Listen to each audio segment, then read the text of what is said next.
Hi, good morning all. ఈరోజు మనం శ్రీమద్ భగవద్గీతలో శ్రీమద్ భాష్యం అందులో 36వ దాని గురించి తెలుసుకోబోతాం.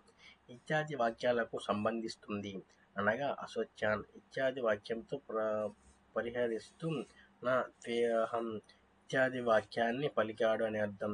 ఈ వ్యాఖ్యానం కూడా ఆయుక్తమే. ఇదం అనే పదం వెంటనే చెప్పబడేదాన్నే నిర్దేశిస్తుంది. అందుచేత వచః అనగా వెంటనే చెప్పిన అశోచ్యానిత్యాది కాని కాక దూరంగా ఉన్న నా త్వేహం ఇత్యాదికం పలికాడు అని చెప్పడంలో పరిమాణం ఏదీ కాదు.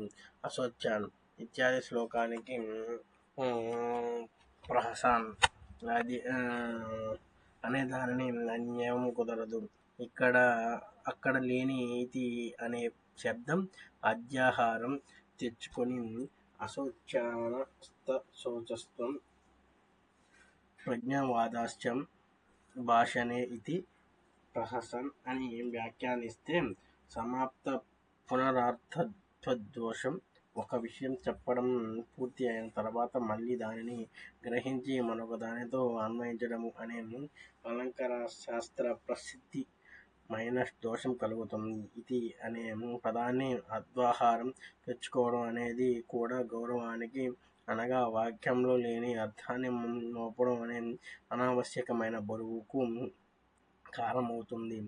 అశోచ్యానిత్యాది పూర్వార్థం పరిహాసవాక్యం అని చెప్పిన పక్షంలో ఇంకా మిగిలిన గతాసూన్ ఇత్యాద్యుత్తరార్థం అటు పరిహాస వాక్యము కాక ఇటు శాస్త్రంతో సంబంధించినదని కాక వ్యర్థమైన వాక్యం అని చెప్పవలసి వస్తుంది. పరిహాస వాక్యం వదన్ ఇవ పరిహాస వాక్యం పలుకుతున్నాడా అన్నట్లు అని ఇవ శబ్దం ప్రయోగించడం చేత నిజానికి పరిహాస వాక్యం పలకలేదు అని సిద్ధిస్తుంది కాన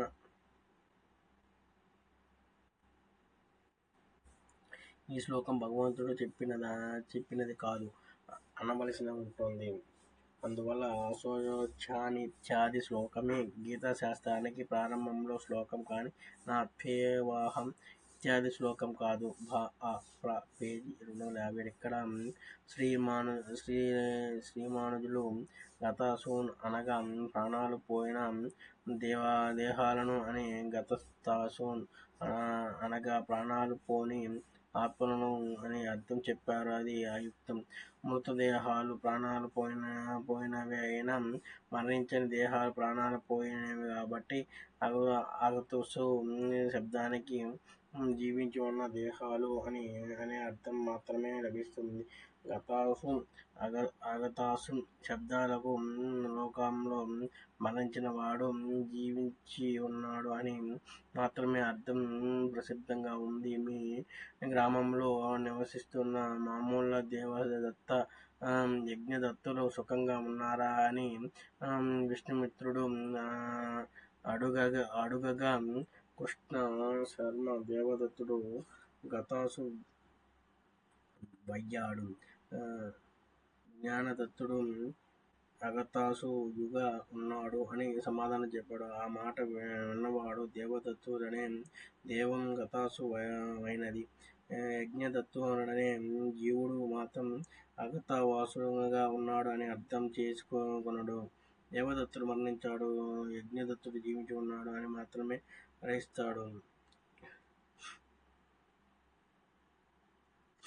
మరొక విషయం ఏమనగా దేహం వల్లే ప్రాణాలు కూడా ఆత్మకు ఒక కోశమే. ప్రాణమయ కోశం అవ్వడం చేత అవి కూడా ఉపాధి మాత్రమే.